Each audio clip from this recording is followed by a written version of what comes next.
Good morning, everybody. Welcome to another episode of the Alcohol Addiction Podcast. Do you know, one of the beautiful things about being in California is the lack of clouds. It's always makes the world look so big. And there's a few of them spotted around today. Can't really remember my geography, but they're not nimbocumulus. They're flat. Is it stratus? And there's a few little flat ones, and the sun is just rising, and it's giving it a nice red hue, and it looks beautiful. And it's, apart from the cars, it's very quiet this time in the morning as well. If you ever get the opportunity, whenever you're working on something like the taster or the intensive, and you've become someone who doesn't want to drink alcohol, and you start thinking about filling the white space, and then you look at your household, and it's a mess. You've got 3 dogs running around, 4 kids ripping it up, a husband sat on his arse drinking beer, not caring about the world. And you're thinking, when are you going to fit it all in? This ain't a bad time. Waking up 1 hour earlier when it's peace and quiet, you'd be surprised how much you can get done. And one of the things that this actually blends in quite nice to what I wanted to talk about on my morning stroll to Starbucks. I should start asking Starbucks for sponsorship money, actually, and often I talk about me. I've got to be honest, although I go to Starbucks to work, I'm not a great supporter of the place, to be honest. It is the best of a bad bunch of coffee shops when it comes to comfort. It's obviously not designed for people like me to work there long term. It's designed to get you in and out, because it's still really uncomfortable to sit down.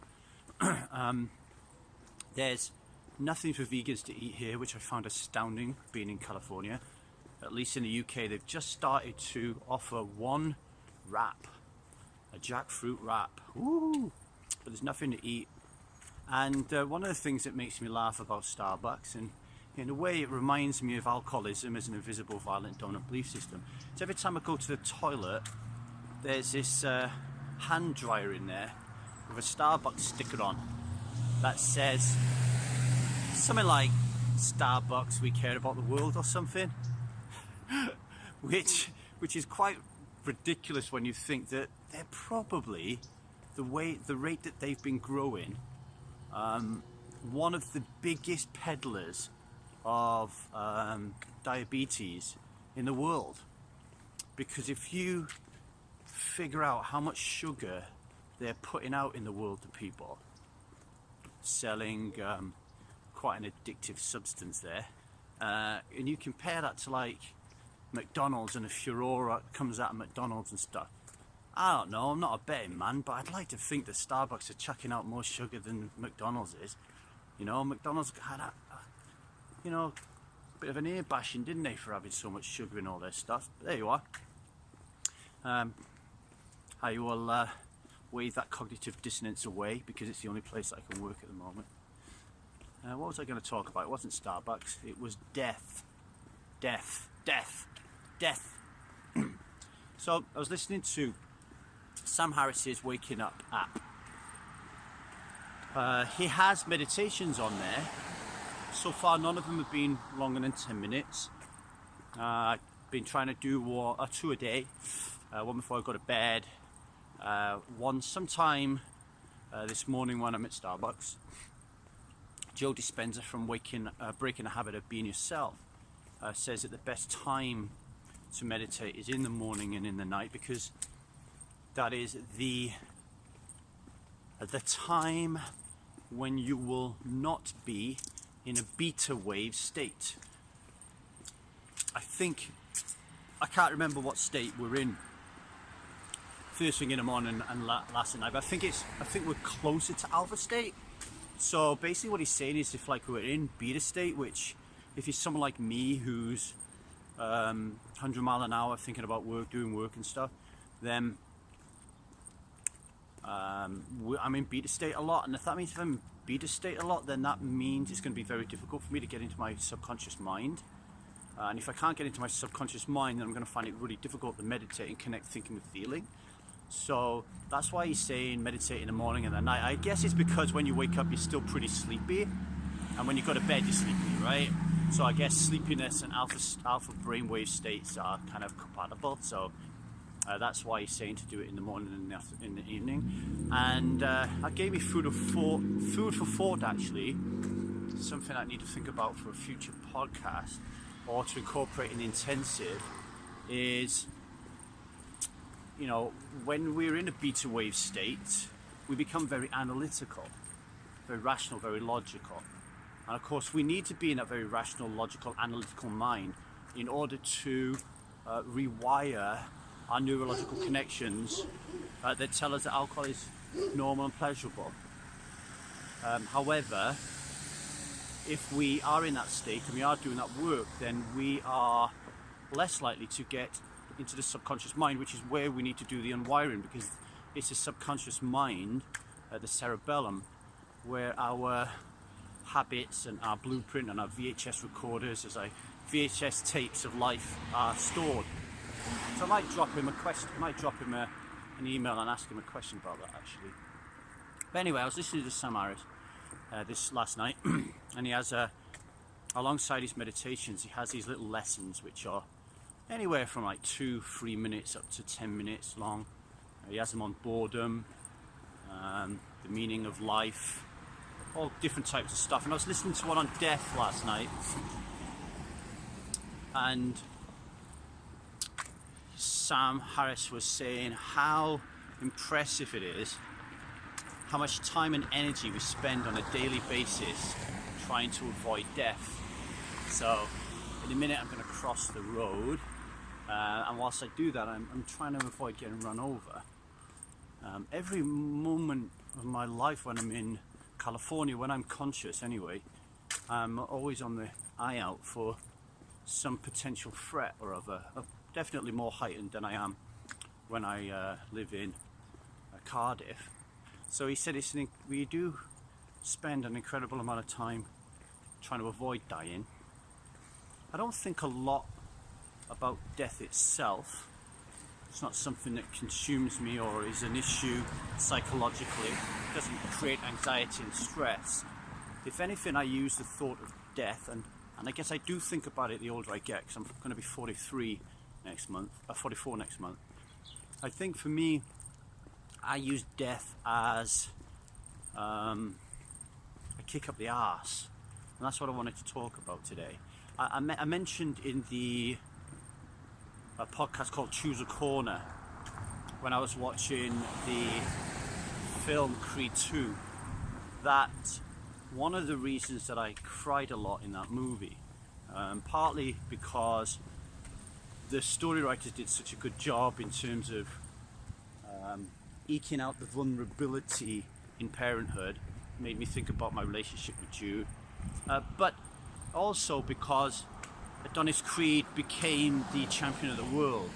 Like, he, against all the odds, he went from being a bum to a champ. And I'm not saying that I'm not saying I'm a bum. I don't think I'm a bum. But that same narrative drives my life, that same theme. And we talk about theme a lot in the freedom module of the intensive. You know, what theme guides your life? And mine is a combination of transformation and service. So when I watch a movie like Creed 2, where Adonis he's not serving anybody, is he? He's not like, it's not clear in that movie that he's giving his money to anyone. I mean, it's clear in that movie actually that the theme for me is parenthood.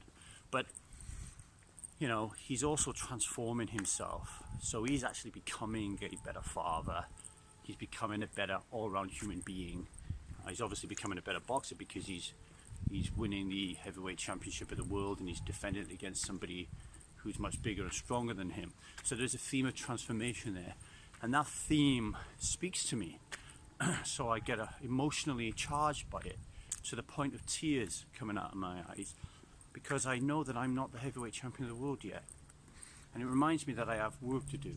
Now, my heavyweight championship belt that I'm going to be given is not because I step in the ring and trade blows with the person in front of me, and I win if I knock him on the floor.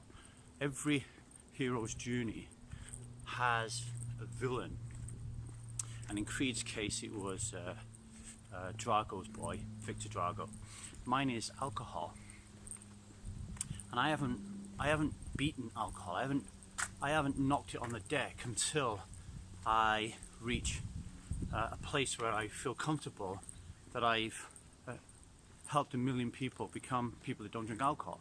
So if I think about that goal of mine, then dying becomes a little bit of a nuisance, right? Because what Sam Harris reminded me last night, not taught me because we all know this, what Sam Harris reminded me last night was about the brevity of life. He spoke about road rage being a good example. Now this is one that I actually don't suffer from, which is balmy considering how angry I am. So let's say you're in a car and you're driving along the road and there's someone in front of you driving a little bit slow, which happens a lot in Ogmore Vale. So many people stick with a 30-mile-an-hour speed limit. Driving behind someone who's slow, and you start to get really annoyed with that person, and you might beep the horn, you might tailgate them, wind the window down and shout and stick your fingers out at them. Now, what he's asking you to do is just to think about and have gratitude in your life in that moment, you know, that your children and your family are alive and safe, and you're not being raised in a dictatorial state where people are rounding you up and killing you and raping and murdering your family. You're probably got all the needs that you need in life via Maslow's hierarchy, right? So probably got your food and your water and your shelter, especially if you're listening to this podcast. And you got friends around you, or even if you've lost all your loved ones and your friends, you've got the capability of finding more people. You've got the intellect, you've got the Western upbringing, you've got schooling systems, you've got the ability to walk down the street without really worrying that someone's going to kill you, you know. So you've got all these things going on. You've got every single moment to tell everybody that you love them and to spend every moment with them. He said it's like you're playing a video game, but you can't see the countdown clock. You have no idea how much time you have left on this earth, but eventually you are going to die. And the person in front of the car, you don't know them, you've never met them, you're likely never going to meet them. But you do kind of know that if you were to tap into the brain, that they likely have the same worries and concerns around the world as you do. But they're also in the same spot, having the same gratitude as you. And here you are spending, wasting your energy in what is the briefest moment on this speck of a planet and speck of time that we have, harassing and getting angry about the fact that this car is going slow. And what Sam is the point he's trying to get across is to be more mindful through meditation and mindfulness practices, to understand that life is so short, life is so fleeting, life is so brief. My son is going to be 18 in 2 months' time. It's almost like yesterday he was born. In 18 years' time, it would be a minor miracle if one of my parents on both sides of the family has not passed away. A minor miracle, right? Because they're getting old now. The Liza's in their 70s. So each moment that we have is very, very important. In 18 years, what will I be? 50, I'll be like 65, 66. I'll be collecting my pension. You know, it's like, and that will go so quickly. So we have to start chilling out and slowing down a bit and enjoying life, okay? Even if life is tough for you. So a good example is in 2009 when I decided to leave the railway. I left because it was my calling to leave. But also pivotal to the decision was this managing director who I didn't get along with. Like, he made me feel bad. Like, his values and the way that he dominated didn't jive with mine. So I wanted to leave. But I remember that my life coach at the time telling me, well, you don't have to play this game, Lee. This is just one option to leave. You could figure out what this guy wants, which is for me to be subservient to him. And you can play the game. And you can get back to enjoying your time on the railway, enjoying the things that you like about it. So, if you're going to drive to work, rather than beep your horn at someone and get all aggressive, enjoy that moment. Listen to a podcast, my podcast, David Burns, Feeling Good, Sam Harris, Waking Up, Russell Brand, Under the Skin, Annie Grace, This Naked Mind, and educate yourself, learn more, and put on a comedian tape, make you laugh. Put on a tape of your daughter. Like, my wife constantly watches videos of our kid, Zia, who we spend every day with anyway, and I take the mickey out of her for it, but look what she's doing. She's doing something that she loves to do that brings her joy, right? So try, doesn't matter what you're doing today. If you're going to put the washing out, if you're going to take the dog for a walk, if you're going to take the garbage out, if you're going to draw something with your kid, if you're going to pick them up from school, if you're going to go to the dry cleaners, if you're going to go to the supermarket, turn it into an enjoyable experience by changing the way that you think about life, and especially understanding that it could be your very last moment. You could, on the way to the dry cleaners, while you're tailgating and beeping this old fuddy-duddy in front of you, you could be dead in the next 10 minutes. So how do you want to direct your energy in life? And people say, I remember watching Adrian Charles, Drinkers Like Me. There was a woman on there who quite clearly was suffering from the death effect. And she turned around and said to Adrian, I was diagnosed with cancer. And I thought I was going to die. And I thought to myself, do you know what? I have to live every day like it's my last. And I liked what she said up to that point. And then she said, so if I want to drink, I'm going to drink. Well, I didn't like that bit.